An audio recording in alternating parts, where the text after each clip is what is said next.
Hello everyone, welcome back to Eyezzzick Games. I'm Eyezzzick here with another ARC tutorial. I actually got a request to explain the electricity and how power is used and spread throughout ARC. So this isn't a super advanced tutorial on how to power your base or the best way to hide your electrical grid. Nope, this is just how power works, what components you'll need, and just the very basics for new beginners on how to power their fabricators and especially their turrets to defend their bases. So let's just jump right into it. So you'll see here your main component of spreading power throughout your base or wherever you want it to be is going to be through these electrical cables. There are several different types. We'll go over each one.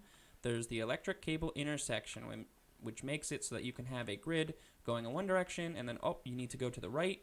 You slap down a intersection and you can snap to all four directions and start going off in a different direction like I did here. If you need to go uphill at a slight incline, there's the cable diagonal, and that goes at the same degree at a ramp or stairs would, and you can use that to go up. There's obviously the straight cable, so if you just need to go in one direction, you can snap to any in just one direction, and you can slap at a bad boy intersection down if you need to go in a different one.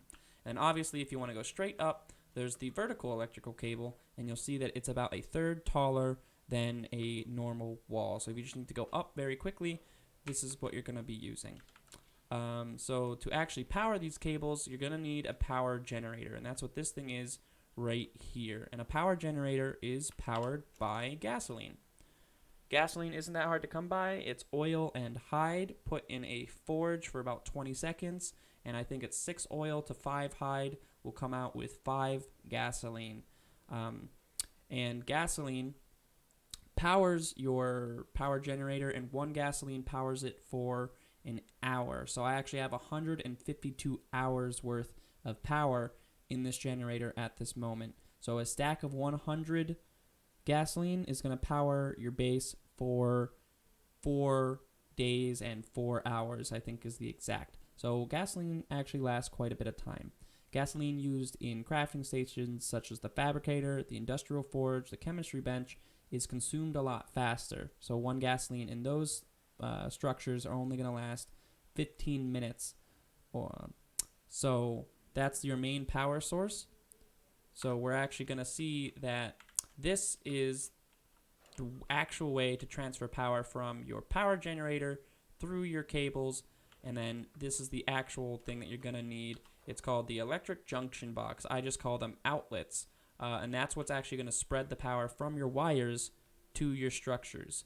And you'll see here, I already have it set up, a power electric junction box or an outlet has a range of about 4 foundations. It's actually just under, but you can kind of eke out 4 foundations.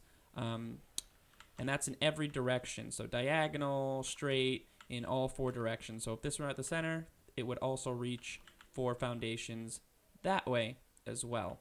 So you'll see here I set up just to the edge, and this poor turret right here is not able to get powered because you won't see one of these little wires coming from the outlet going towards the turret. So let's actually turn on this generator, and you'll see that our electric cables went from gray to a now golden. So that means that the electricity is actually flowing through them now. So if you don't have a properly connected power grid, they won't be golden. And if you don't have a connected power grid and you can't quite seem to get those snap points perfectly on that straight cable or that cable intersection, there is one more cable that's of use, and that is the flexible cable here. Now you'll see as I'm trying to place it, you can kind of see these wild shapes kind of appear. That's because it has more snap points than other cables and can do this. It can go out of a straight line into a sort of diagonal or curve. So if you don't have a perfect power grid, the flexible cable is going to be your tool to then connect your separate grids.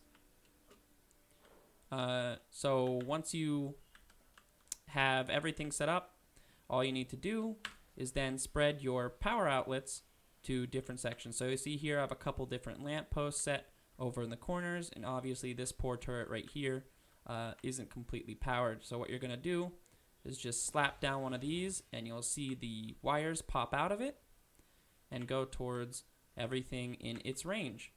So now this lamp is in its range, and we can turn it on and off as we please. Same with this one, that one, and the one over there in the corner. And now this turret is able to be powered as well. So that's the very basics on how to power your base and how electricity works. There are plenty of resources out there on YouTube of much more experienced builders than I who will teach you how to mesh your cables into walls or into the foundations of your base to hide your power grid, and the best ways to set up power in their opinion. So I hope this helped beginners. I hope you can now understand how power works and how you can use it to then power your fabricator and advance in the game. If you have any questions, leave them down below, and of course I'll be free to answer. If you want other tutorial videos, again, leave a comment and I will tackle anything you guys would like of me. As for now, that's it for this video. Thanks for watching, and I'll see you guys in the next tutorial.